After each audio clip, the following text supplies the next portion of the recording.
네, 여러분 안녕하십니까? 네, 상생방송 청소년 기자단 수료식에 오신 여러분 환영합니다. 저는 오늘 수료식의 사회를 맡은 이영미입니다. 반갑습니다. 네, 먼저 오늘의 순서를 간략히 안내해 드리도록 하겠습니다. 네, 1부는 수료 및 시상식으로 진행을 하도록 하겠습니다. 네, 2부는 그동안 이제 과제를 하셨던 분들, 기자분들의 과제 발표와 그리고 상생방송 청소년 기자단 단장님의 우주광 특강으로 이어지겠습니다.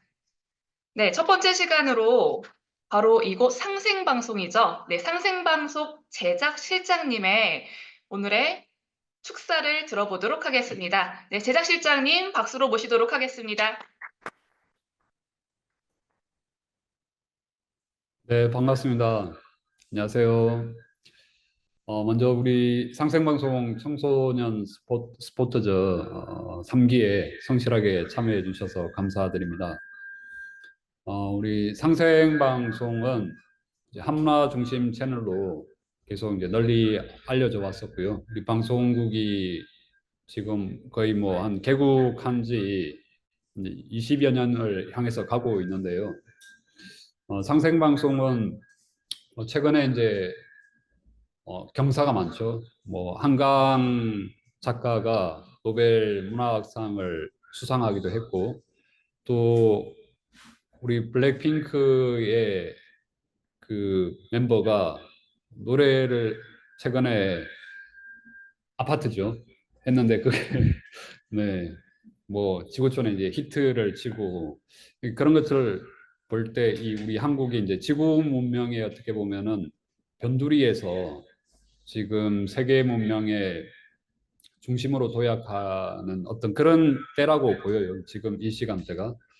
그래서 한국의 어떤 이런 다양한 뭐 문화, 어떤 영화, 예술 그런 게 이제 알려지고 있는 거고, 그 중에서도 이제 우리 상생 방송은 이렇게 한국인의 정신, 진정한 한국인이 될 수 있도록 우리 한국의 역사, 문화, 철학, 영성 문화 이런 걸 전하고 있는 방송입니다. 뭐또 환단고기 부 콘서트라든지 뭐 한국인의 성시부터 해가지고 다양한 또 재밌는 프로그램들을 만들고 있는데요. 우리 이제 청소년 서포트조로 참가한 여러분들하고 앞으로 이제 우리 상생 방송이 함께 이 한국의 정신을 널리 알리는 좋은 동반자, 친구가 되었으면 좋겠습니다. 감사합니다. 네, 양서병 상생방송 제작실장님의 축사였습니다. 감사합니다. 네, 이어서 오늘의 본 일정인 시상 및 수료식을 진행하도록 하겠습니다. 먼저 수료식 진행을 하겠습니다. 현장에서는 상생방송 양서병 제작실장님께서 수료증을 전달해 주시겠습니다. 네, 줌으로 참석 중인 분들은 사회자가 멘트로 수료 내용을 읽도록 하겠습니다. 상생방송 청소년 기자단 3기 수료증 황지민 위사람은 STV 상생방송에서 운영하는 상생방송 청소년 기자단 3기 프로그램을 성실하게 이수하였기에 본 증서를 수여합니다. 2024년 10월 27일 STV 상생방송 본부장 안순용 수료를 축하드립니다. 네, 자리로 돌아가 주시기 바랍니다. 네, 다음은 줌으로 수료를 드리도록 하겠습니다. 네, 상생방송 청소년 기자단 3기 수료증 류예지 이하 동문 수료를 축하드립니다.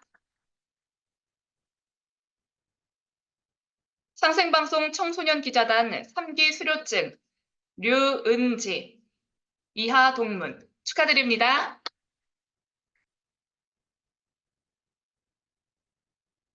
상생방송 청소년 기자단 3기 수료증 허수영 이하 동문 축하드립니다. 네, 수료를 진심으로 축하드립니다. 네, 수료를 한 친구들에게는 부상으로 생존의 비밀책과 다양한 굿즈 선물을 수여합니다. 줌으로 참석하시는 단원들에게는 오늘 수여되는 수여장과 상장 및 부상들은 우편으로 보내드리도록 하겠습니다. 네, 이어서 상장 수여가 있겠습니다. 네, 기자단 황지민님은 앞으로 나와주시기 바랍니다.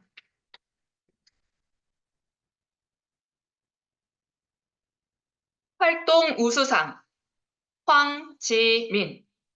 위 사람은 STV 상생방송 청소년 기자단 3기로서 SNS 홍보 활동에 적극적으로 참여했으므로 이 상장을 수여합니다. 2024년 10월 27일 STV 청소년 기자단 운영국. 네, 축하드립니다.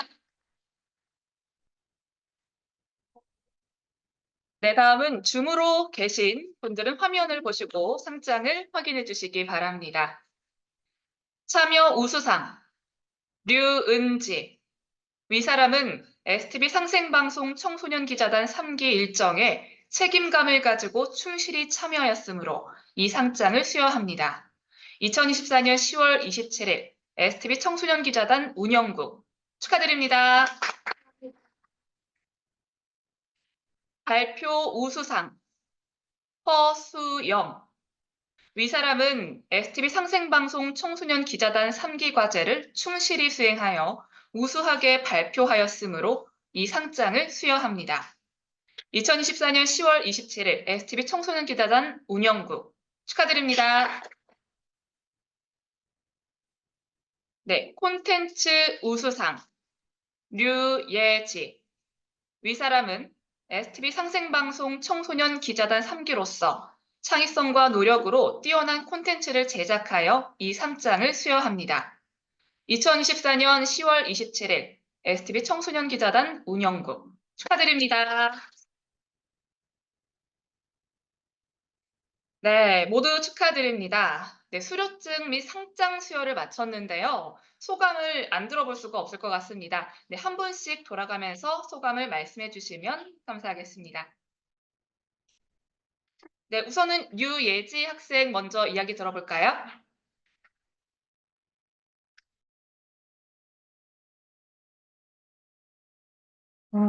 일단은 생각보다 빨리 끝나가지고 좀 아쉬운 감도 있지만 제가 몰랐던 것을 배우고 직접 체험해보지는 못했지만 책도 받을 수 있어서 좋았던 경험이었던 것 같습니다. 네, 감사합니다. 네, 다음은 류은지 학생 소감을 들어보도록 하겠습니다. 이렇게 선생 방송이 끝나가지고 아쉽지만 그동안 많은 걸 배우고 너무 재밌고 유익한 시간이었던 것 같습니다. 네, 수고하셨습니다.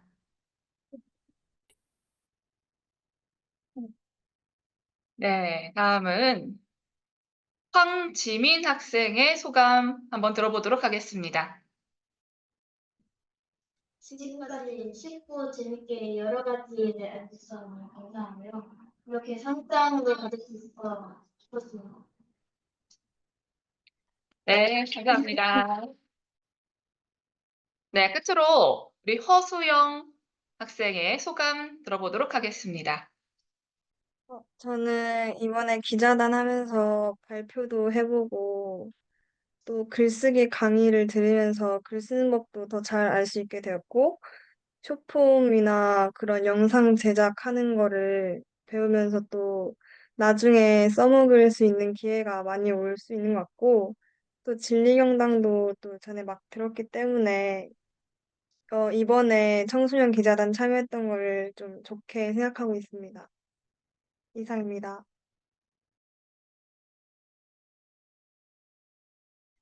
네, 감사합니다. 정말 이렇게 모든 일정을 다 이렇게 성실히 수행을 하고, 그리고 과제도 이렇게 하면서 결과를 낼 수 있었던 여러분들이 참 대단하고 자랑스럽습니다. 네, 다음 시간으로 청소년 기자단 단원분들의 과제 발표를 듣도록 하겠습니다. 네, 먼저 제주여중 1학년 허수영님의 발표를 들어보도록 하겠습니다. 네, PPT는 운영부에서 띄워드리도록 하겠습니다. 네, 수영님께서 보고 읽어주시기 바랍니다. 저는 춘생추살 책의 3장을 정리해봤는데요. 왜 조상을 섬겨야 하는가? 먼저 알갱이를 맺는 것, 여무는 것에 관심이 갔다. 콩 심은 데 콩 나고 팥 심은 데 팥 나듯 콩을 심으면 가을에 콩 알갱이가 나고 팥을 심으면 가을에 팥 알갱이가 나듯 제 본 모습으로 환원하는 것을 원시반본이라고 한다. 가을철이 되면 모든 초목은 이파리는 다 떨어지고 이파리에 공급되던 진액은 전부 뿌리로 되돌아간다. 원시반본을 하는 것이다. 여기서 제가 느낀 건 자연의 현상과 인간의 관계가 정말 연관성이 있어 보였고 흥미로웠습니다. 다시 되돌아가서 뿌리에 저장해뒀던 진액이 새 봄이 오면 다시 싹을 낸다.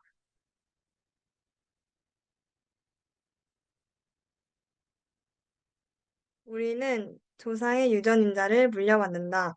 유전인자는 사람의 생명이자 씨앗이다. 5천년, 6천년 전에 시조 할아버지, 200대 할아버지의 유전인자가 199대 할아버지에게 전해지고, 199대 유전인자가 198대 할아버지에게 전해지고, 이렇게 시조 할아버지의 생명체인 유전인자가 전해지고 또 전해져서 마침내 내 생명이 생겨난 것이다. 이것을 알아야 한다. 이 페이지를 보고, 아, 이래서 조상님들을 열심히 섬겨야 하고, 내 몸은 조상님으로부터 받은 것이고, 그 유전인자가 내 몸 안에 자리 잡고 있구나. 내 조상님들이 물려받은 유전인자를 또 내가 물려받은 것이구나를 생각하면서 내 몸의 소중함을 알게 되고 더 신기해졌습니다.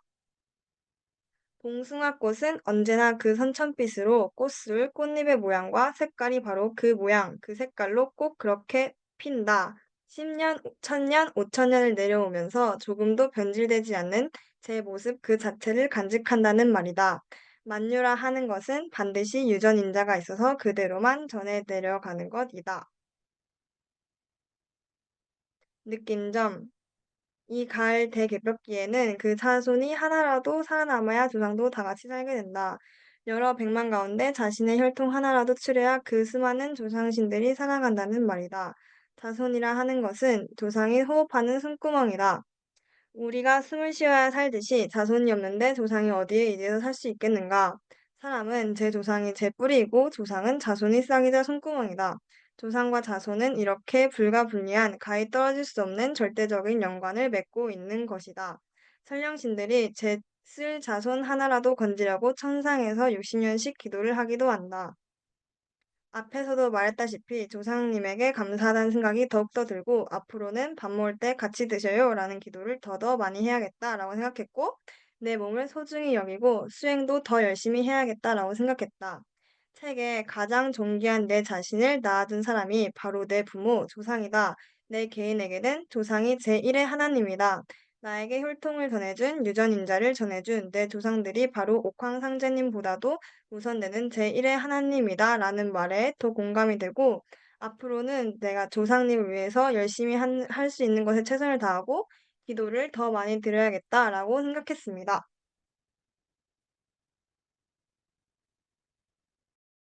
네, 멋진 발표였습니다. 정말 느낌전도 정말 감동적이었고요. 상지 미래경영고 1학년 류예진님의 발표를 들어보도록 하겠습니다.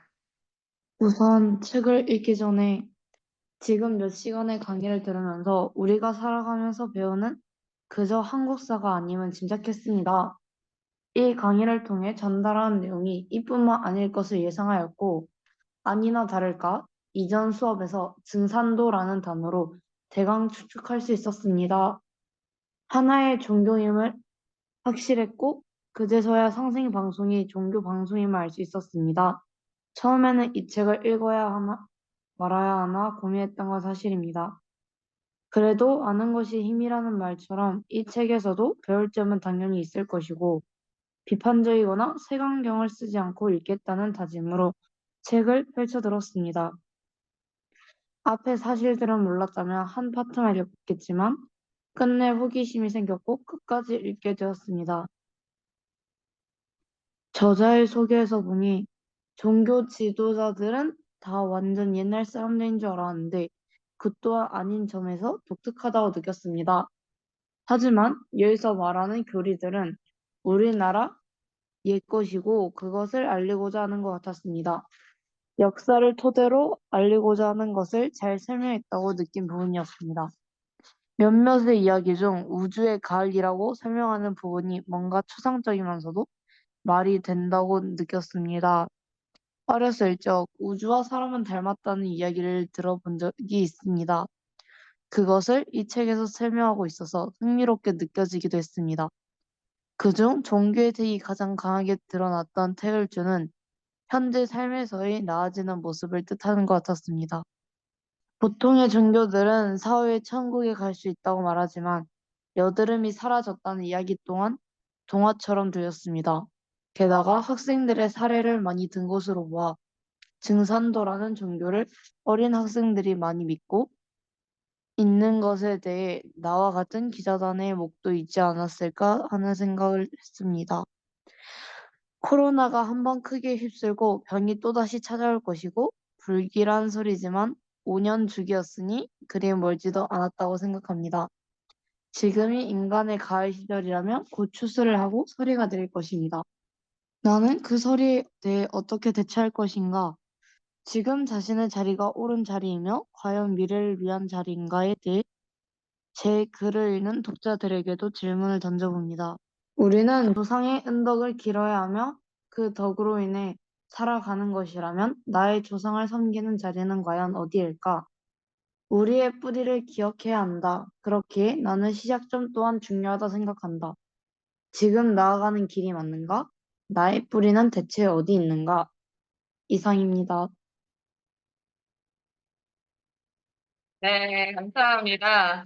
어, 지금 유예진님은 지금 마지막에 이제 조상님에 대한 이야기를 이제 발표를 또 이제 넣어가지고 해주셨습니다. 네, 이렇게 같은 또래로서 같은 주제의 어떤 이야기를 같이 읽고서 또 이렇게 같이 생각을 한번 공감하는 시간이 참 유익한 것 같습니다. 그죠? 네, 마지막에 소감에 조상님에 대한 이야기를 이렇게 넣어주셨는데요. 이렇게 조상님에 대한 이런 생각을 하게 된 다른 어떤 계기가 있으실까요?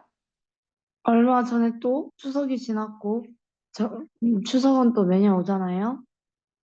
추석 지내기 전에 보통 산소에 가서 벌초를 하고 제사를 또 지내게 되는데요.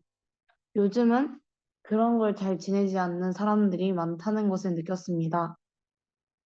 또 어느 날은 지나가다가 어떤 한 산소에 가시는 분께서 자식들이 산에 오르는 것을 힘들어하는 것을 보고 자신의 조상에 대해 기리는 일인데 이것 또한 하지 못하면 죽어야지라고 말씀하시는 걸 본 기억이 있습니다.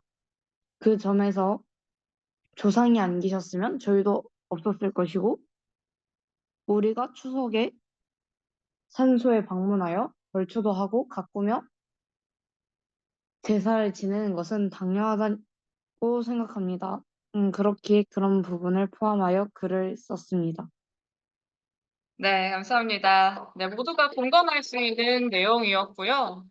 바로 이렇게 세상에 진리가 있다면 어떤 특이한 하나의 진리가 아니라 모두가 공감하고 느낄 수 있는 어떤 나라나 인종, 계층, 성별 상관없이 모두 전 세계 인류가 공감할 수 있는 것이 바로 보편적이다라는 말을 쓰는데요. 이 보편적인 진리가 바로 이런 부모와 가족, 조상, 이런 자손과의 관계, 그리고 우주의 어떤 순환의 주기, 이런 게 바로 보편 진리가 아닐까 합니다. 바로 자연의 이치죠.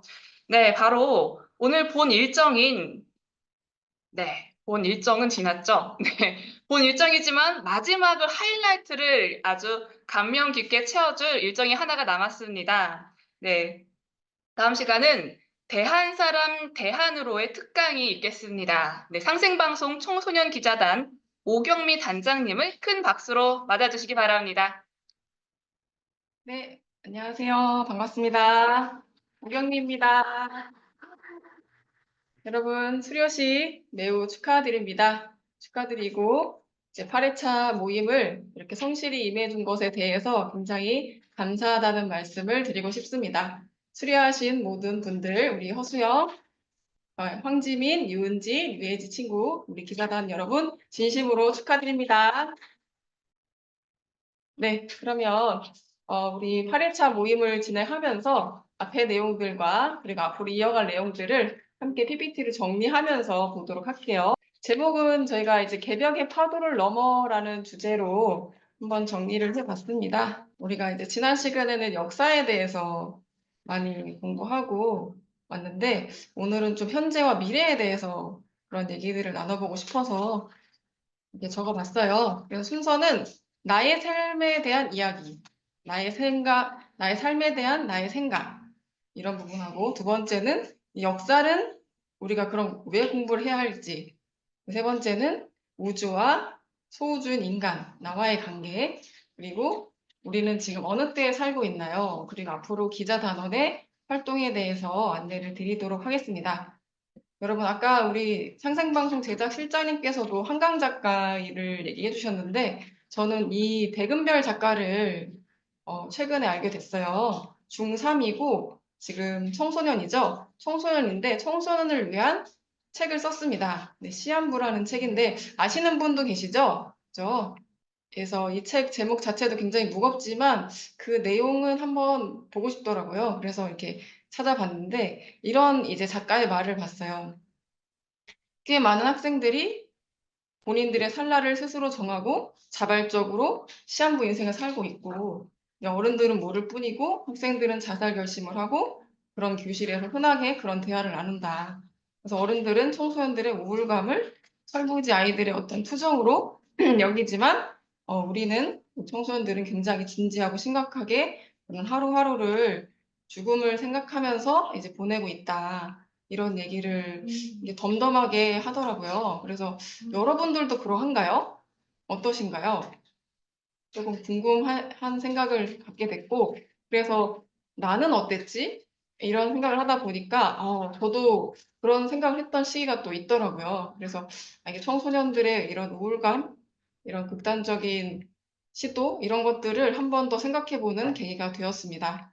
그리고 여기 안에서는 나오는 거는 이렇게 얘기가 나와요. 학교가 작은 사회라고 말하는 걸 생각해보면 나는 세화 생활을 정말 못하는 걸지도 모르겠다. 아무나 나 좀 쉬게 해줬었으면, 잠깐 전부 놓고 쉬어도 된다고 말해줄 사람이 있었으면.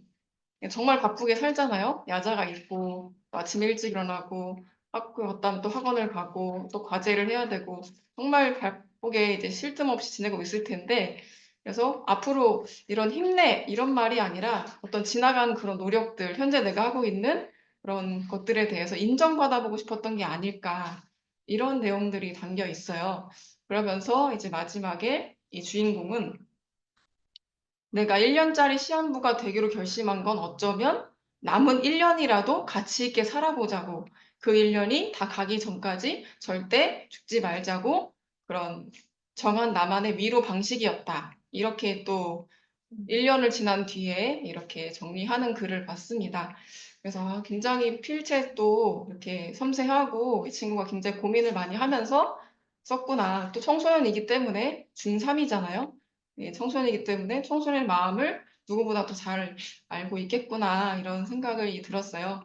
그리고 이제 이 친구가 책을 쓰게 된 계기에 대해서 알려줬는데 이 친구도 한때는 아이돌이 꿈이었다고 해요. 그래서 초사 때까지 이렇게 굉장히 이제 춤을 추고 이렇게 이런 것들을 좋아했는데 자기의 우상이었던 연예인이 자살했다는 소식을 듣고 충격을 받은 거예요.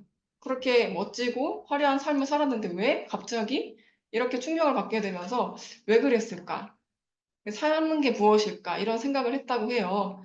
그래서 6학년 때마다 힘들면 글을 쓰고 일기를 쓰고 하면서 그 스스로를 이렇게 위안도 삼고 이렇게 기록을 남겼다고 합니다. 그리고 이 책을 내서 시한부라는 책을 내고 나서 어떤 독자에게 한 DM을 받았다고 해요. 어떤 내용이냐면 그러니까 죽으려고 마음을 먹고 마지막을 책을 읽으려고 서점에 갔는데 이 시한부라는 내용이 너무 눈에 띄어서 읽었는데 너무 내 얘기 같고 더 살아봐야겠다. 이런 결심을 했다고 해요. 그래서 그런 내용의 DM을 받고 이 친구가 이 백은별이라는 작가가 내가 누군가를 살렸다는 경험과 내가 이러려고 이런 책을 썼겠구나. 이런 생각이 들었고, 앞으로도 청소년들을 위로하는 그런 책들을 쓰고 싶다. 이런 얘기를 했습니다. 그래서 청소년의 삶이라는 건 시한부가 아니고 어떤 성장통이고 그런 과정에 있다라는 거를 또 이 성장통이라는 시집을 내기도 했어요. 그래서 이 책을 한번 읽어보면 좋겠다라는 생각도 들고 여러분의 마음하고 좀 더 다가가고 싶어서 이 내용을 서두에 이제 꺼내봤어요.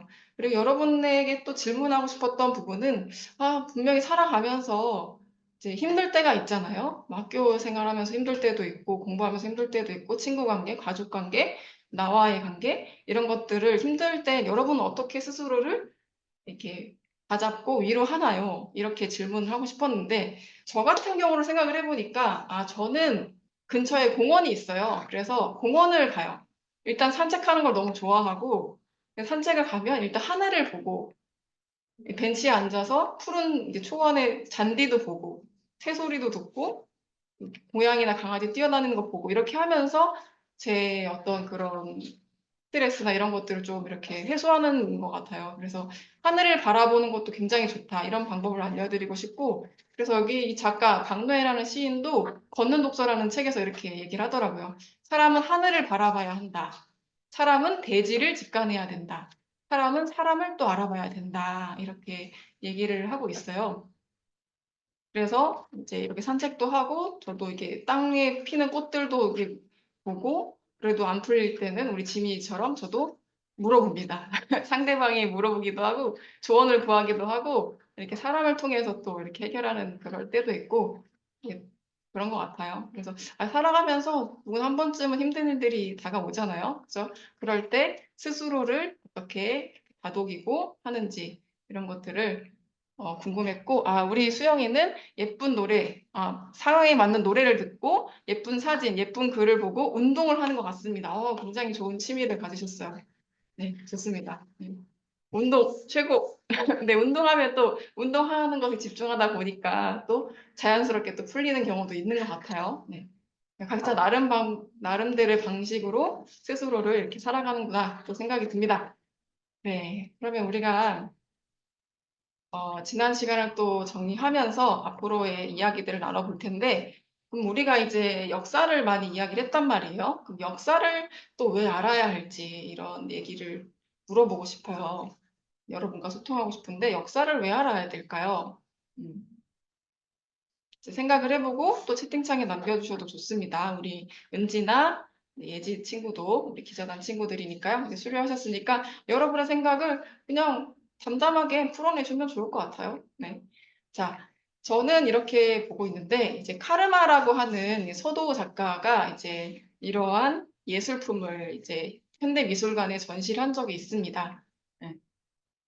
이 카르마라는 거는 이제 정체성에 대해서 질문을 하는 거예요. 나는 누구이고 우리는 어디서부터 왔고 어디로 가는가.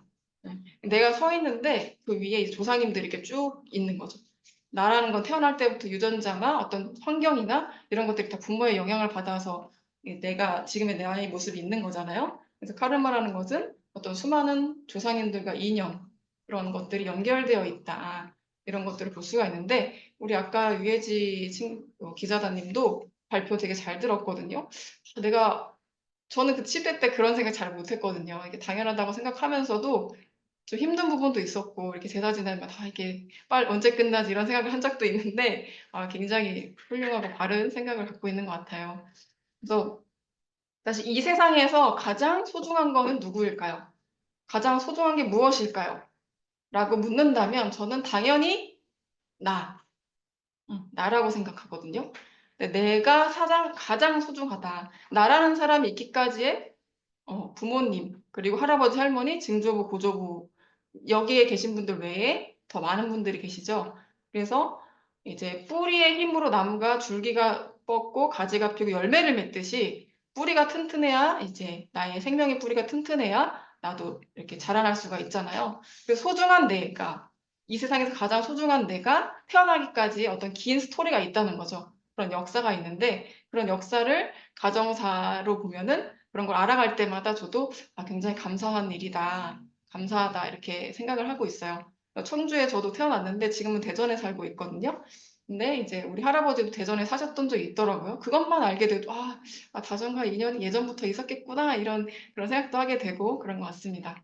그래서 알아가면서 이제 감사함을 또 느끼고 있습니다.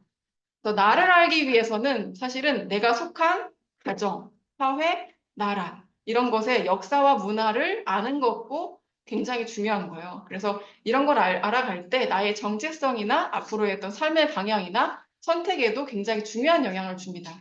그래서 여기에도 단군세기 서문에 나와 있죠. 천하만사가 선재지하다. 같이 한번 읽어볼까요? 천하만사는 무엇보다 먼저 나를 아는 데 있다. 네. 내가 가장 소중한 존재이기 때문에 그렇죠. 나를 아는 것. 그러면 나에 대해서 한번 정의를 해볼까요? 나는 누구다? 나는 이런 사람이야. 라고 이렇게 정의해 볼 수 있을까요? 어때요, 여러분?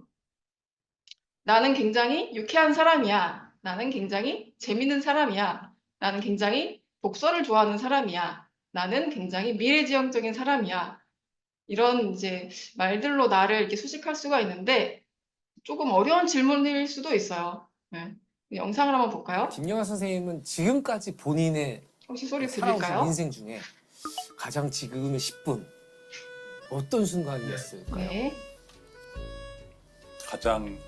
가장 드라마틱하고 내 인생에서 적인 가장 이것이야말로 하이라이트다. 아, 이제 괜찮아요.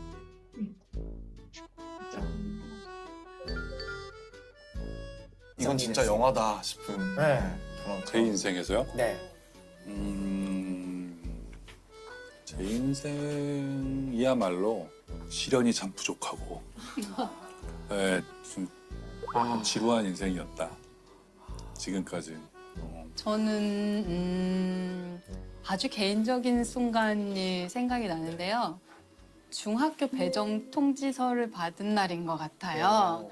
위치도 모르겠고 생긴 지도 얼마 안 돼서 제가 살던 곳에서 되게 멀리 있는 처음 들어본, 듣도 보도 못한 어떤 새로운 학교에 배정이 된 거예요. 저는 이제 위에 언니가 있는데 손위 형제가 있으면 그리고 특히 성별이 같으면 옷도 물려받고 학용품도 물려받고 가방도 물려받고 그냥 저의 인생은 사실 굉장히 뻔하거든요. 언니가 했던 대로 혹은 뭐 내 부모님이 살아오셨던 대로 이렇게 갈 것 같았는데 전혀 모르는 세계에 저 혼자 뚝 떨어진 느낌인 거예요. 그래서 내 인생이 그렇게 예측 가능하지 않을 수도 있겠다는 생각을 처음 했던 것 같고 나는 그냥 나구나.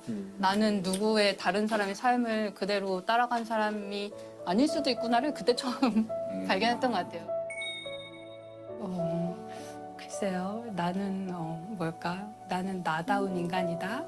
네, 저는 제가 제일 좋고요. 제가 저의 자리에서 저의 역할을 충실하게 해내는 게 그게 모든 사람들한테 선물이다라고. 네, 김영하 여기까지 선생님은 드릴게요. 지금까지 본 네, 그래서 영상을 잘 봤는데요.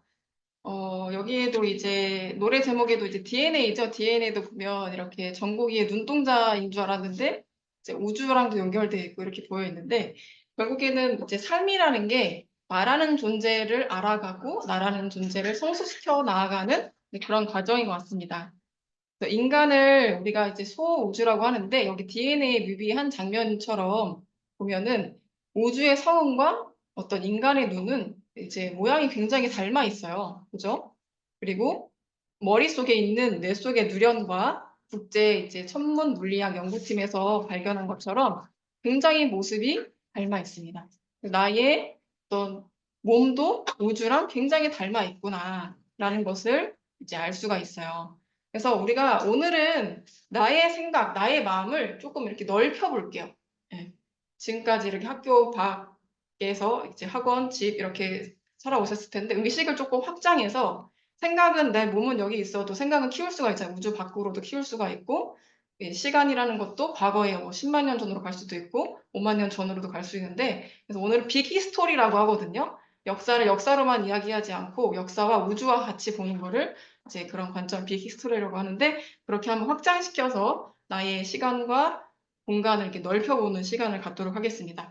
지구로 한번 공간을 이렇게 넓혀보고 이제 세계 지도를 이렇게 그려보면 어때요? 우리나라가 딱 중심에 있죠. 우리가 살고 있는 지금 이 시간대 이렇게 우리 지구 대한민국 코리아에 있는데 세계 여러 나라 중에서 또 우리나라에 있다는 거. 그 우리나라에 있고 지금 이 순간에 우리가 한반도 안에서 함께 이 시간 함께하고 있다는 거 굉장히 소중한 거죠. 그래서 나의 삶에 대해서도 한번 생각해보고 나의 역사가 지금 펼쳐지기까지 인간의 역사 전체 과정을 한번 또 살펴보도록 할게요. 그래서 오늘 시간은 말아마실 수도 있습니다. 굉장히 매콤할 수 있는데 집중을 잘 하셔야지 정신줄을 놓으시면 안 됩니다. 이제 이제 역사 이야기를 할 거기 때문에. 그래서 우리가 살고 있는 장소는 대한민국이죠. 그리고 여러분 뭐 대전일 수 있고 상주일 수 있고 제주일 수도 있고 이렇게 우리가 살고 있는 또 시간대를 알아볼게요. 이 시간대를 거슬러 올라가려면 타임캡슐을 볼 수 있는데요. 타임캡슐은 어디에 보관되어 있냐면 남극에 있습니다. 남극에는 많은 기지들이 있는데 우리나라에는 기지가 세종기지와 장보고기지 이렇게 두 개가 있죠. 그리고 유명한 기지는 이제 보스토크 기지와 돔시 기지가 있어요. 보스토크는 러시아의 기지고 돔시는 유럽의 여러 나라들에서 통합해서 만든 기지입니다. 이 두 기지에서 과학자들이 남극의 얼음 기둥, 이게 타임캡슐이거든요. 이거를 여러 물질을 분석을 해서 과거에 수십만 년 전에 지구에 어떤 변화가 있었는지를 연구를 하고 있어요. 그래서 그 기둥을 분석해 보면 이렇게 얼음 기둥을 시추하고 장비를 이렇게 설치하고 있죠. 네. 그리고 드릴로 이제 구멍을 내서 얼음 기둥을 뽑아내는 겁니다. 이게 뽑아내서 이렇게 얼음 기둥을 놓고 분석을 하고 있죠.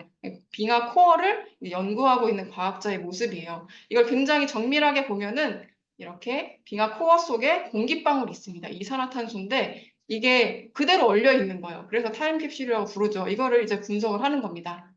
남극 대륙에는 두꺼운 얼음 아래에 숨겨진 이렇게 타임캡슐이 있고 그거를 설명하는 이제 단면도이고요. 여기에서 얼음 기둥을 딱 분석을 해봤어요. 이런 그래프가 나왔습니다. 여러분 굉장히 놀랍죠? 어떤 규칙성이 있다는 거예요. 그냥 막 이렇게 널브러져 있는 게 아니고 어떤 주기를 가지고 이렇게 그래프가 있어요. 40만 년의 얼음 기둥이었는데, 그죠? 그거를 보니까 이산화탄소가 굉장히 증가해서 높은 기온이 올라가는 적도 있고, 기온이 굉장히 낮아서 내려간 적도 있다는 거예요. 빙하기 여러분 들어봤죠? 온도가 낮아졌을 때는 빙하기고요. 온도가 올라가면 간빙기라고 합니다. 그래서 빙하기와 빙하기 사이가 한자를 써 간빙기라고 해요. 네. 그래서 우리는 지금 이제 간빙기 이렇게 보고 있고요. 자, 그래서 놀라운 것은 이제 40만 년이라는 시간 속에 10만 년이라는 주기로 빙하가 오고 있다라는 거예요. 네 번 정도 왔어요. 10만 년의 주기로. 그죠? 그리고 여기 두 번째 남극, 아까는 보스토크 기지에서 본 거고, 여기 돔시는 유럽 연합이기 때문에 더 정밀하고 더 크게 분석을 했던 거예요. 여기에는 이제 3,000m 정도의 깊이의 얼음을 이제 뽑아서 그걸 분석을 했어요. 그런데 이거를 보니까 80만 년이라고, 아까보다 2배의 이제 시간대가 이제 나온 겁니다. 근데 80만 년 전에도 똑같아요. 10만 년을 주기로 그래프가 이렇게 올라갔다가 내려갔다가 올라갔다가 내려갔다 이렇게 하고 있죠. 네. 아, 빙하기와 간빙기의 주기가 이렇게 왔었구나. 이산화탄소의 양을 보니까 알려주고 있습니다. 정리를 해보면은 남극의 보스토크 기지에는 이렇게 42만 년 주기에서 4번의 빙하기와 간빙기가 있었다는 것이고, 남극 돔시 기지에서는 80만 년 동안 8번의 빙하기와 이제 간빙기가 있었다. 그래서 이러한 빙하기가 있고 간빙기가 있는 거대한 순환의 주기에 우리가 살고 있고, 그 안에서 이렇게 살고 있는데, 이 거대한 순환의 주기에 어느 지점에 살고 있을까? 이런 거를 한번 머릿속에 물음표를 찍어보세요. 둘 중에 하나는 알 수 있겠죠? 네. 간빙기 아니면 빙하기일 거겠죠? 그죠? 어디 주기에 살고 있을까요? 우리는 빙하기에 살고 있을까요? 빙하기 사이인 간빙기에 살고 있을까요? 간빙기요. 간빙기라는 말이 나왔는데, 그쵸? 간빙기죠. 왜냐하면 빙하기는 지구가 이제 꽁꽁 얼어 있잖아요.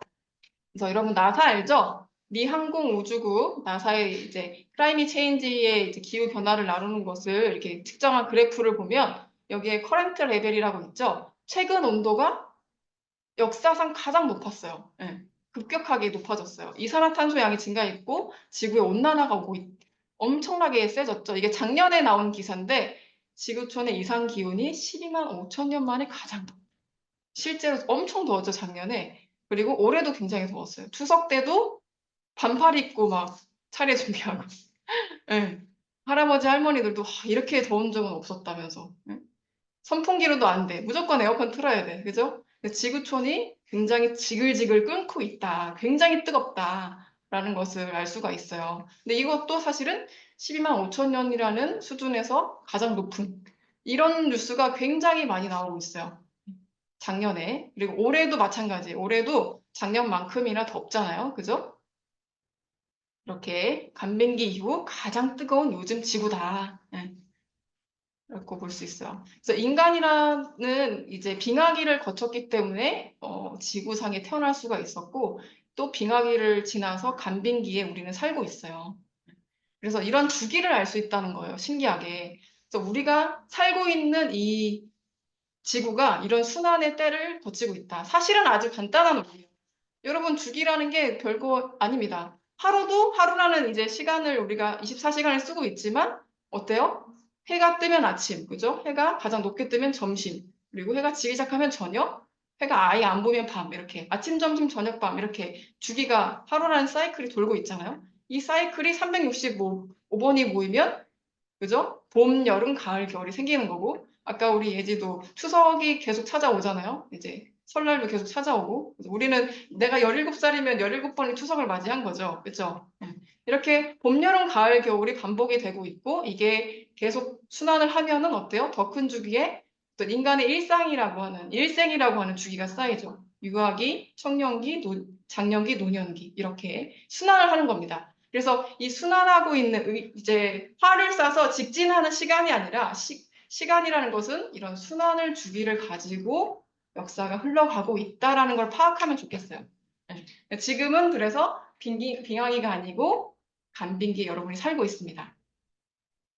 그럼 우리가 지구에도 1년이 있듯이 이제 우주에도 1년이 있다. 이런 얘기 들어보신 적 있어요? 이제 아까 이제 하루가 쌓여서 1년이 되고 지구에 이제 1년이 되고 인간의 일생이 됐는데 우주에도 1년이 있을까요? 더 큰 주기가 있을까요? 네, 정답은 있습니다. 네. 우주의 1년은 12만 9,600년이에요. 굉장히 정확합니다. 아까 이제 과학에서도 12만 5천 년 만에 가장 더운 여름이다 이렇게 얘기를 하고 있는데 우주의 1년은 순환 주기는 12만 9,600년이에요. 그래서 지구에 꽁꽁 얼음이 덮여있던 시기는 빙하기로 얘기하잖아요. 빙하기. 네, 우리 동양에서는 이거를 우주의 겨울이라고 봤어요. 아무도 살 수 없어요. 꽁꽁 얼어있기 때문에. 이렇게 그럼 빙하가 녹으면 간빙기가 찾아오면서 이렇게 인류가 태어나기 시작하는 거예요. 그래서 여러분 한번 생각해 보세요. 이렇게 해와 달이 뜨고 지고, 그죠? 지구가 이렇게 순환하고 있는데 정말 아무 방향도 없고 아무 목적도 없고 그냥 그저 존재하는 걸까요? 응? 그러니까 대자연의 섭리, 어떤 우주의 입법에 의해서 어떤 분명한 목적과 어떤 질서가 정해져서 법칙적으로 순환을 하는 거예요. 우주도 역시. 완벽한 J입니다. MBTI. 이제 우주는 MBTI가 J다. 굉장히 계획적이고 굉장히 질서가 시스템이 갖춰져 있다라는 것을 알 수가 있고 그러면 우리는 지금 어느 때에 살고 있을까요? 우리가 우주 1년이라는 거대한 주기에 살고 있는데 나는 그러면 우주의 봄, 여름, 가을, 겨울 어디에 살고 있을까요? 한번 볼게요. 네, 지금 우리 간빙기에 이제 지금 현재 인류가 살고 있는데 예전 인류에서 보면은 오스트랄로피테쿠스가 이게 제일 처음에 있죠. 점점점 이렇게 직립보행도 하고 뇌가 점점 커지고 있어요. 그래서 지금은 굉장히 큰 두뇌를 가지고 있는 호모 사피엔스 슬기슬기 사람입니다. 그래서 우주 일련의 어떤 순환 주기에 따라서 인류가 탄생하고 이렇게 순환을 하는데 그럼 지금 인류가 언제 태어났냐? 지금 인류, 우리 호모 사피엔스가 언제 지구에 처음 출현했냐? 네, 5만 년 전이에요. 5만 년 전. 유전학자들이 밝혀냈어요. 5만 년 전에 유전자의 거대한 비약으로 현재 인류가 태어났다. 이렇게 얘기를 하는 겁니다. 그래서 빙하기가 끝나고 간빙기가 되었을 때 5만 년 전 지구에 인류가 태어났다. 그래서 빙하기는 우주의 겨울철이라고 했죠. 겨울이 끝나면 뭐가 찾아오죠? 꽃피는 봄이 오죠. 우주에도 봄에 인류가 처음 태어난 거. 영상을 하나 보겠습니다. 간빙기처럼 멋진 건 없습니다. 코스모스라고 빙하 하는 시대의 유명한 포근한 꽃도 휴직이죠. 볼게요. 좋은 소식은 이번 간빙기가 앞으로 5만 년 더 지속될 예정이라는 겁니다.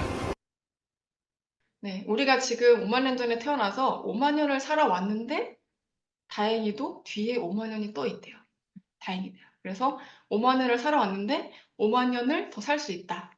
총 10만 년이죠? 그럼 10만 년이 지난 다음에는 우주의 빙하기가 또 찾아오겠죠. 그래서 이렇게 해서 순환을 하고 있다는 것을 잘 기억해 주시면 좋겠습니다.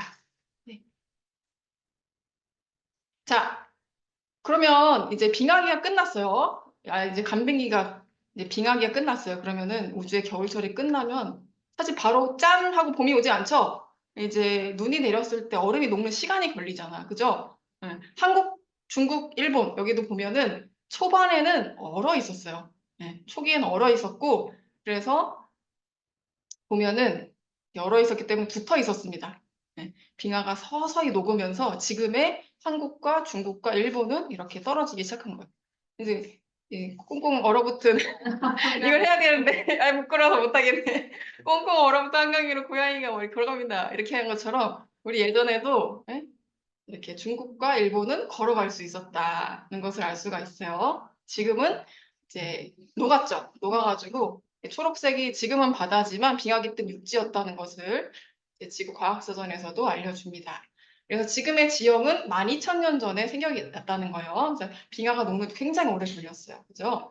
그러면서 빙하가 끝나가던 시점 간빙기 때에 중국 대륙과 한반도를 연결했던 땅이 수면 예, 위로 잠기고 예, 그리고 너른 뻘이 생성이 됩니다. 갯벌이죠, 갯벌. 예, 갯벌이 생성이 되고 12,000년 전에 이제 물이 들어오면 이제 바다가 되고 물이 빠지면 갯벌이 되는 곳 가보셨나요?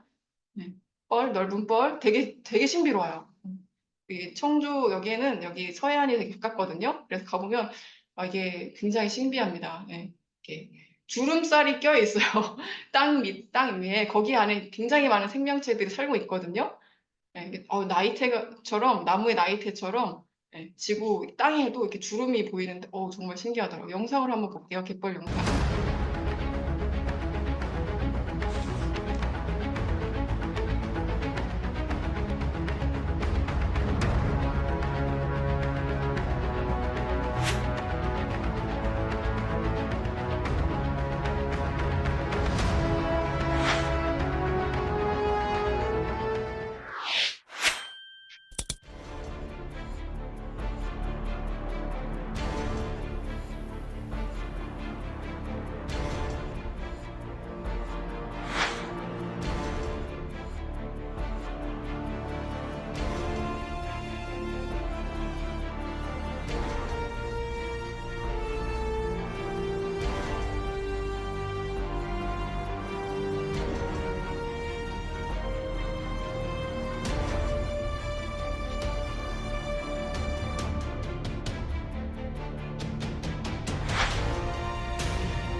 여기까지 보겠습니다. 네, 굉장히 신비롭죠? 그죠? 전 철새를 볼 때마다 얘네 머리에 내비게이션이 달려있나? 어떻게 이렇게 길을 한 번도 안 잃고 쉬지도 않고 이렇게 날아가지? 이렇게 생각이 되게 신기한데 이게 자기장에 따라서 이렇게 새들은 움직이잖아요.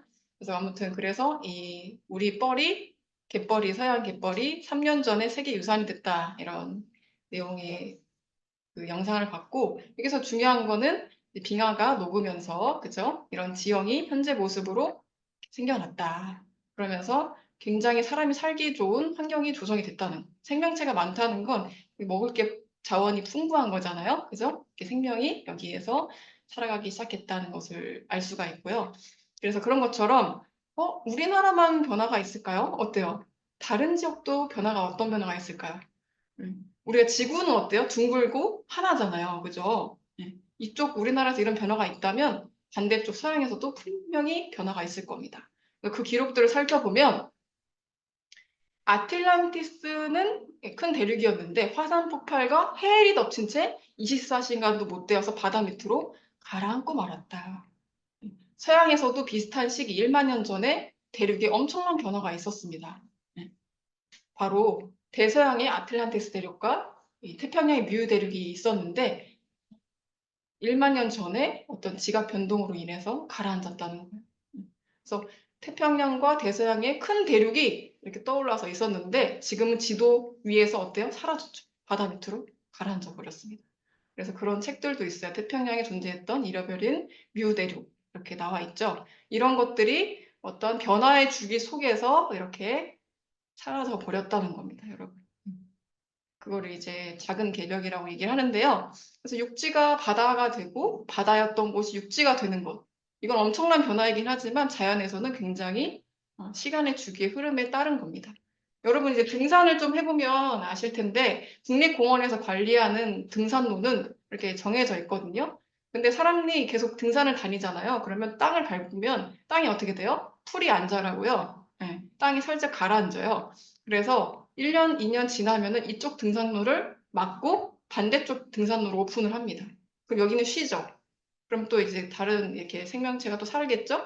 근데 여기가 등산로가 돼요. 이런 걸 이렇게 쉬어줌과 다니는 길을 이제 통로를 한다는 거죠. 개방로를 연다는 거죠. 그런 것처럼 우리 주변에서도 지금 보면 이렇게 산도 깎아서 도로도 만들고요. 땅에 있는 광물을 이제 파가지고 굉장히 고층 빌딩도 짓잖아요. 그죠? 굉장히 땅이 오염되고 쓰레기 매립할 곳도 없고 굉장히 그런 이제 순환 시대를 겪고 있는 지구가 몸살을 앓고 있는데 그런 것처럼 이 오염된 땅이 한 번 쉬어주고 쉬고 있던 땅이 다시 올라온다는 거죠.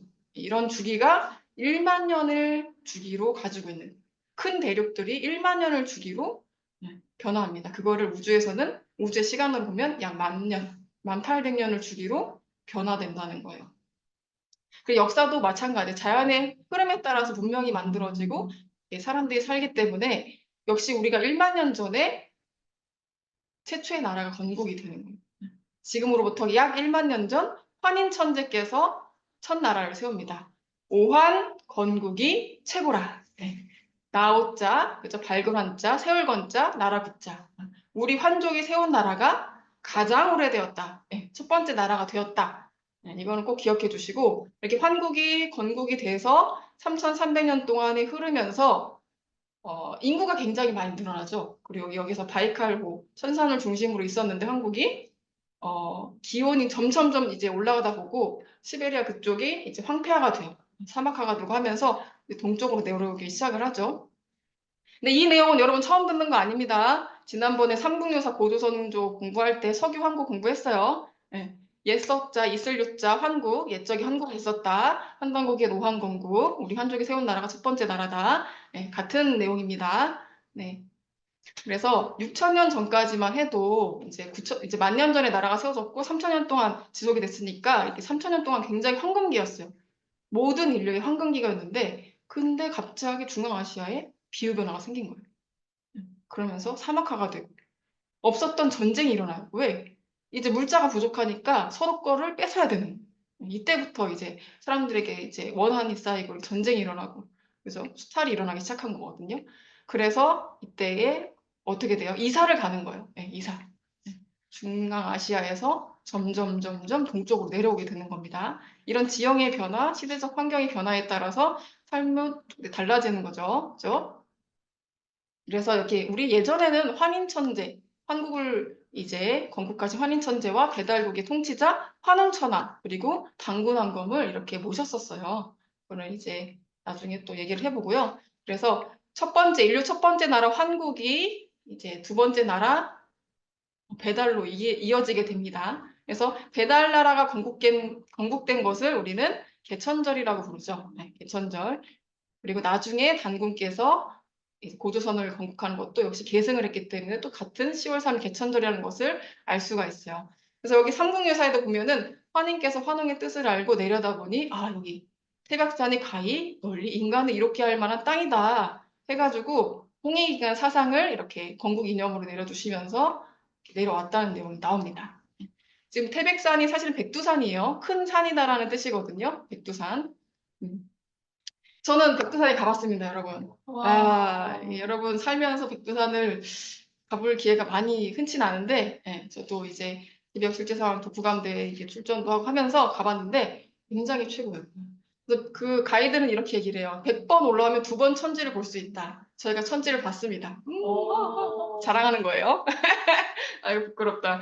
아무튼 그런데 이제 애국가에도 나오잖아요, 여러분. 동해물과 백두산이 이렇게 나옵니다. 그리고 우리 교가에도 보면은 반드시 뭐 우암산 전기바다 뭐 이렇게 하면서 나오죠. 그에 말하면 산이라는 것은 이렇게 바위가 있는데 거기에 기운이 똘똘 뭉쳐져 있고 그리고 굉장히 높잖아요. 그러면 하늘과 소통할 수 있는 장소의 신성한 공간이기 때문에 여기를 중심으로 나라를 세우는 거예요.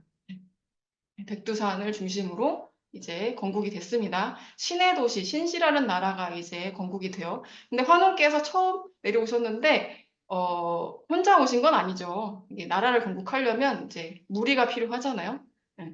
그래서 여기 삼국유사에도 보면은 환웅천하께서 3,000명의 사람들과 함께 내려왔다. 문명을 개척하게 내려왔다. 그 사람들을 제세행랑이라고 불렀습니다. 한민족의 난가문화의 시작인데요. 제세행랑군, 난가문화의 시초가 됩니다. 대표적으로는 신라의 화랑이 있을 것 같아요. 여러분 다 아시죠? 그죠? 나라가 위급했을 때 가장 최전선에서 국가를 지켰던 조직이죠. 드라마나 이런 소설이나 이런 걸 보면은 화랑하면 떠오르는 일단 잘생기고 그죠? 아름다운 인물이 많다 이런 얘기도 많고 그리고 무엇보다 활을 되게 잘 썼다는 것도 알 수 있어요. 지금까지도 우리가 세계 양궁대회 가면 무조건 1위를 하죠. 우리나라가 사실 이런 DNA가 이렇게 계속 숨길 수 없다는 게 저는 또 느껴지고 그리고 이제 실제로 화랑은 국가의 핵심 인재를 양성하는 핵심 단체였어요. 그래서 그것이 단순히 어떤 전쟁에만 국한된 것이 아니라 화랑의 첫 번째 목적은 그런 국가의 인재들을 모아서 마음과 몸을 단련시키는 데 있었습니다. 마음과 몸 단련을 시키고 그런 삼신을 수호하고 그런 경당 문화를 통해서 그 문화를 선도하는 선도 집단이라는 것을 볼 수가 있고 우리 지난 시간에 살펴봤던 것처럼 이런 명상 수행을 통해서 올바른 정신을 갖고 이렇게 수행을 하는 곳이었죠. 그리고 화랑 세계에도 보면은 이렇게 화랑을 이렇게 표현하고 있어요. 신선의 법도를 따르던 사람이다. 천시를 모시던 것이 주된 일이었다. 그래서 이 화랑이라는 것은 유사시에는 국가를 위해서 온몸을 바쳐서 싸운 전투 집단인 동시에 어떤 신규라는 가르침을 배워서 전파하고 전하는 이런 문화 집단이었다는 것을 알 수가 있어요. 그리고 이제 백두산에 보면 이게 재밌는 이야기인데 이제 조이 선인이 이제 백두산에 수련하고 있을 때 배트맨이 찾아왔다는 내용이 이렇게 배트맨 히어로즈 그 만화의 원작에 실려 있어요. 그래서 백두산에 조이 선인들이 이렇게 검은 옷을 입고 있는 이제 사람들이 있었는데 훈련하고 있었는데 배트맨이 공교롭게도 또 코스튬이 이제 검은색이잖아요. 이게 조이 선인을 모티브로 한 것이 아닌가 생각이 들고 그리고 울지문덕 장군 여러분 유명하신 분 잘 아시죠? 울지문덕 장군도 조이 선인으로서 이 백두산에서 천재를 지냈다는 내용이 나옵니다. 그렇듯 그 나라에 이끌어가는 핵심 인재들이었다는 것을 알 수가 있고 그리고 이런 홍익인간 사상, 우리의 건국 기념인데 이런 홍익인간 사상을 맥을 통해서 난가로 이어지는데 이제 난가가 무엇이냐? 난가는 결국 역사를 개척하고 역사를 지키고 수호하는 그런 수호자 역할을 했다는 거예요. 근데 중요한 점은 이러한 난가 문화가 신라에만 있었던 건 아니에요. 우리나라 9천의 역사가 몇몇 이어져 올 때 그 나라를 대표하는 행랑들이 있었다는 겁니다. 배달에는 제세행랑, 단군조선의 국자랑. 국자랑은 이제 나라의 아들들이라는 뜻이죠. 그래서 나라를 지키고 나라의 자랑스러운 젊은이들이라는 뜻이고요. 그죠? 북부에는 천황랑, 고구려의 조이선인, 백제의 무절, 신라의 화랑, 고려의 설랑, 그리고 조선시대의 선비. 선비의 대표적인 인물이 또 이순신 장군을 들 수가 있습니다. 이런 분들. 조선 말에는 동학 농민들이 그죠? 외세 침입으로부터 우리나라를 수호하기 위해서 가장 이렇게 앞장섰던 인물들이잖아요. 그렇다면 대한민국을 빛낼 일꾼들은 어디에 있을까요? 우리 대한민국을 이끌어갈 인재는 어디에 있을까요, 여러분? 눈 씻고 이렇게 찾아보고 싶은데 바로 여러분입니다. 바로 여러분이에요. 다른 사람이 아닙니다. 우리 상생방송 청소년 기자단 바로 여러분입니다. 여러분이 앞으로 미래를 이끌어갈 중요한 인재라고 저는 생각을 합니다. 충분히 그럴 수 있다고 생각을 하고요. 우리가 이제 지금까지 해왔던 그런 활동들에 대해서 또 살펴보면서 이야기를 마무리할 텐데 우리가 이제 왜곡된 역사, 첫 번째 시간이 왜곡된 역사를 바로잡는 시간이었고요. 중간에 저희가 올바른 역사도 알아봤고 그리고 내면을 밝히는 명상 수행을 해봤습니다. 그리고 앞으로 다가올 어떤 국난, 국가의 위기를 극복하는 기자단인데 그 뒷부분에 다시 설명을 할게요. 그리고 역사라는 것은 참여하는 것이 주인공이에요. 참여하는 사람만이 그 역사의 주체 세력이 될 수가 있는데 앞으로 학교 공부하느라 너무 바빠요. 그럴 수 있습니다. 저도 직장을 다니고 있고 그리고 밤에는 명상 수행을 하고 있고 주말에 여러분을 만나서 이렇게 함께 공부를 하고 있는데 매우 바빠요. 바쁘지만 잘 살고 있죠. 네. 바쁘게 사니까 오히려 시간을 계획적으로 더 잘 쓰게 되는 것 같아요. 네. 게으르면 오히려 이게 핸드폰만 보고 아무것도 하지 않아요. 그래서 바쁘니까 시간을 낼 수 있다 저는 생각이 들고 이런 액션 플랜을 가지고 우리 기자 단원이 앞으로 이제 활동할 텐데 우수 활동자에 대한 문화상품권 수여와 다양한 역사 탐방 기회를 제공할 수 있습니다. 그렇게 함께 해주실 거죠? 네. 영화 포스터 이제 일본 침몰이라는 거 얘기 많이 들어보셨을 거예요. 사실 일본도 국가적으로 굉장히 심각한 이제 준비 태세를 갖추고 있고 침몰 시 어떻게 대피할 것인가에 대한 교육도 이제 시키고 있어요. 그래서 일본이 가라앉았을 때의 경우 여러분 생각해 보셨나요? 일본이 아까의 그 아틀란티스나 뮤 대륙처럼 지도에서 사라졌을 때 지구는 근데 하나잖아요. 우리나라에도 이제 변화가 찾아오겠죠. 우리가 이렇게 오늘 빅히스토리, 거대한 역사를 배웠는데 이런 큰 역사를 배우는 이유는 과거에 이랬으니까 현재를 잘 살아보자 이런 것도 있지만 이런 역사는 반드시 이런 거대한 흐름과 주기가 있다는 것을 그거를 반복한다는 것, 그거를 캐치를 잘해야 된다는 겁니다. 그래서 1만 년의 주기로 육지가 바다가 되고 바다가 육지가 된다고 말씀을 드렸는데요. 사실 한국이 건국된 이래 벌써 1만 년의 시간이 다 지나가고 있어요. 거대한 이 파도의 쓰나미, 일본이 가라앉으면 우리도 이제 세숫다에 보면은 뭐 하나 통 터뜨리면 이제 물이 탁 튀어오르잖아요. 그죠? 근데 일본이 가라앉고 몇 시간 만에 부산으로 거대한 파도 쓰나미가 해일이 몰려옵니다. 어떻게 해야 돼요? 가만히 거기 가야 될까요? 아니죠. 준비를 해야 됩니다. 그죠? 준비. 상생 방송에서는 사실은 이 사실을 오래전부터 대대적으로 알리고 있어요. 이번 11월 3일 날도 물론 부산 백스코에서 이번 개병문화 콘서트에 대해서 알려줘요. 제가 오늘은 굉장히 짧은 시간 안에 역사의 주기에 대해서 어떤 개벽의 변화에 대해서 알려드렸는데 그러면 우리나라가 뭐 종말이 온다는 건가요? 이렇게 겁주는 게 아닙니다. 개벽은 새로운 세상의 문명의 탄생을 알리는 거고 오히려 종말에 대한 해답일 수 있어요. 종말의 세상이 끝난다는 것에 멈추잖아요. 근데 개벽은 준비하는 거예요. 다음 세상이 이렇게 열리니까 함께 준비하자. 다른 개념입니다. 열격자, 열벽자. 새로운 세상이 문명이 열린다라고 말씀을 드리고 싶고요. 그래서 저희가 같이 현장에 가볼 겁니다. 그래서 11월 3일 날에는 함께 차량을 타고 이렇게 가서 이동을 할 거고 같이 점심을 먹고 이런 아이디어 회의를 통해서 사실 여러분이 이제 기자단 수료하셨으니까 여기 끝이 아니라 새로운 시작이잖아요. 그럼 4기에 어떤 프로그램으로 만들어가면 좋을지 그리고 우리도 역시 어떤 활동하면 좋을지에 대한 아이디어 회의가 필요합니다. 여러분의 소중한 의견이 중요하고요. 그리고 가까운 이 백스코에는 해운대 바다가 있어요. 그래서 바다를 놓칠 수가 없죠. 우리가 올 여름에도 동해 바다를 갔다 왔어요. 여기 사진에 지민이도 있죠. 점프 하고 있어요. 네, 이런 이제 기자단 친구들과 함께 갈 수가 있고 그리고 3시부터는 오디토리움에 앉아서 2,000명 정도 좌석이거든요. 거기 앉아서 함께 이렇게 일반 회원들도 있고 청소년 회원들도 있습니다. 차비는 10,000원이에요. 10,000원으로 저희가 식사비까지 포함을 해서 같이 꼭 참여했으면 좋겠고요. 상생방송 청소년 기자분 여러분, 우리가 지금 이렇게 8번째 시간을 맞이하고 있는데 화랑이라는 존재들이 평상시에 이렇게 무해를 연마하고 심신을 안정하다가 국난이 있을 때 가장 적극적으로 나서는 것처럼 우리 21세기 화랑, 우리 상생방송 청소년 기자단 여러분들께서 함께 준비해가고 함께 만들어 갔으면 좋겠습니다.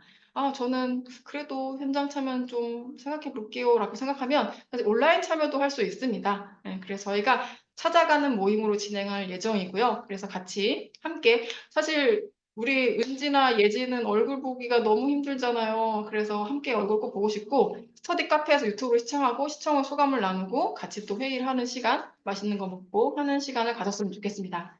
이제 마지막인데요. 우리가 제목이 뭐였죠? 개벽을 넘어, 개벽의 파도를 넘어 다 함께 빛의 세계로 만들어 가자.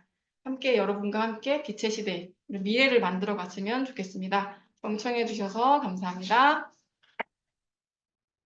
네, 저도 개벽의 파도를 넘어 빛의 세계로 함께 가겠습니다.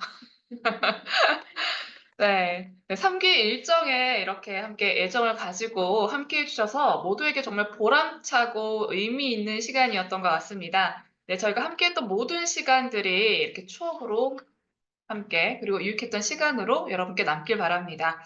네, 마지막으로 향후 일정 안내해 드리겠습니다. 잠시 소개를 해 주셨지만 네, 상생방송 청소년 기자단 3기의 공식 일정은 오늘로써 마무리가 되었습니다. 네, 11월, 12월, 이제 다가오는 11월, 12월이죠. 네, 준비 및 모집 기간을 가진 이후에 내년 1월과 2월에 기자단 4기 일정이 있을 예정입니다. 방학 기간이죠. 네. 학기 중에 아마 참석을 좀 어려워하셨던 분들도 있을 거라고 생각이 돼요. 네. 그래서 방학에 조금 더 이제 참여할 수 있도록 준비를 하도록 하겠습니다. 네, 기자단 4기를 시작하기 전에 그 사이에 우리 3기 이런 분들 난 뭐하지? 이런 분들 계실 것 같아요. 네, 이 3기 스페셜 일정이 준비가 되어 있는데요. 11월 3일 조금 전에 말씀하신 것처럼 부산에서 개벽문화 북콘서트가 있습니다. 네, 저희가 서울 한글박물관과 팝업스토어 3박 일정이 이렇게 하루만 있었는데요. 앞서 오경미 단장님께서 말씀해 주셨던 이번 부산 콘서트는 몇 년 만에 열리는 이제 부산에서 열리는 행사라서 참석하면 정말 좋을 것 같습니다. 네, 해운대도 가고 차편도 이제 지원이 되니까 정말 좋을 것 같은데 네, 여기서 또 이렇게 이렇게 교사님 그리고 멘토분들과 함께 이제 하기 때문에 더 안전하고 그리고 더 뜻깊은 시간 만들 수 있을 것 같습니다. 네, 그리고 오늘 수료 선물로 보내드릴 상생방송 추천 도서인 스테디셀러, 네, 생존의 비밀을 이제 선물로 보내드린다고 했는데요. 네, 이 생존의 비밀을 가지고 독서 모임도 예정이 되어 있습니다. 네, 우리가 지금 여태까지 많은 시간들이 발표도 듣고 그리고 내가 제작도 해보는 시간을 가졌는데요. 네, 그냥 읽고 나 혼자만 아는 것도 좋지만 또 누군가 함께 나누는 우리 즐거움을 사실 오늘 또 느껴보지 않았나요, 여러분? 네, 그렇죠? 네, 그래서 바로 이 생존의 비밀, 이 책을 가지고서 유익한 시간을 만든 만큼 다시 한번 같이 함께 읽어보고 이야기 나누는 시간 한번 갖도록 하겠습니다. 네, 이 시간은 일정이 잡히는 대로 안내해 드리도록 하겠습니다. 네, 이제 모든 순서를 마치겠습니다. 네, 다시 한번 오늘 수료식을 빛내주신 모든 분들께 감사를 드립니다. 앞으로 상생방송 청소년 기자 단원의 활약을 기대합니다. 다시 만나요. 안녕.